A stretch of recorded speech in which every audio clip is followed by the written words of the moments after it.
Apa alasan kita memilih Prabowo? Alasan utama adalah karena kita benar-benar sudah jatuh cinta dengan keseluruhan Pak Prabowo. Pemikirannya, kepribadiannya, attitude, hingga karakter kepemimpinannya. Karena itu, seperti kata seorang bijak, jatuh cinta pada seseorang tak butuh alasan apapun. Tapi oke, kita ingin mendorong demokrasi ini jadi lebih rasional. Saya sendiri sebagai anak muda punya beberapa alasan rasional kenapa akhirnya berlabuh ke Prabowo. Alasan yang akan saya paparkan ini berkaitan satu dengan yang lain. Jadi, perhatikan baik-baik. Pertama, Prabowo jadi satu-satunya sosok capres di 2024 yang di dalam dirinya terangkum sejarah bangsa ini. Beliau tua? Kalau kita bicara umur mungkin iya, tapi beliau kini jadi satu-satunya capres yang punya memori lengkap soal dinamika kebangsaan yang menyejarah.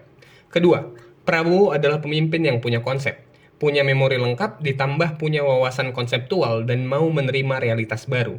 Ini menjadikan Prabowo sebagai pemimpin yang pembelajar. Dan sebab itu, kemampuannya dalam mengorkestrasi pemikiran bangsa ini tak perlu diragukan lagi. Ketiga, keberpihakan.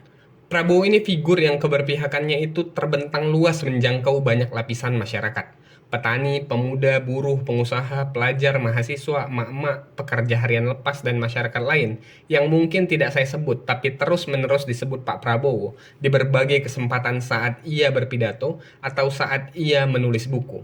Bahkan kamu bisa menemukan keberpihakan ini dalam berbagai aksi nyata Prabowo dalam membantu masyarakat di pelosok-pelosok negeri. Keempat, menerima realitas baru. Prabowo itu figur yang mau memahami, bahkan menerima realitas baru. Hari gini, capres mana yang bicara superkomputer? Capres mana yang bicara sains dan teknologi? Capres mana yang mau ambil sikap mendorong pertumbuhan jurusan-jurusan baru di kampus-kampus untuk mendorong para pelajar kita agar punya fasilitas dan pada akhirnya untuk ikut serta, ambil peran, turun tangan, memajukan Indonesia. Kelima, keberanian dan ketulusan. Keberanian akan terasa semu tanpa ketulusan.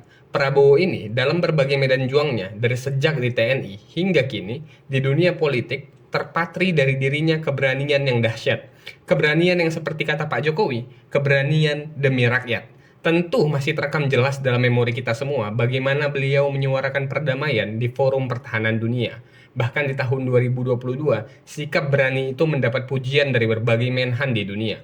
Di tahun 2023, beliau mengambil posisi jelas, menentang segala bentuk agresi dan peperangan, dan ingin mendorong perdamaian untuk dunia yang lebih baik. Keenam, kedekatan beliau dengan para ulama, santri, dan rakyat secara keseluruhan. Mungkin Prabowo ini bukan sosok yang lihai membuat konten untuk menunjukkan kedekatannya pada rakyat, tapi bimbingan para ulama yang mengurat nadi pada dirinya telah membawanya kepada satu suasana batin yang sangat dekat dengan rakyat. Kedekatan itu dia cerminkan melalui berbagai aksi nyata, memberi bantuan yang diperlukan rakyat, menemukan sumber air, mengingatkan aparat bahwa setiap kita berasal dari rakyat dan sebab itu semuanya harus dilakukan demi rakyat. Kamu mungkin punya alasan lain kenapa memilih Prabowo. Coba tulis di kolom komentar kenapa kamu akhirnya pilih Prabowo.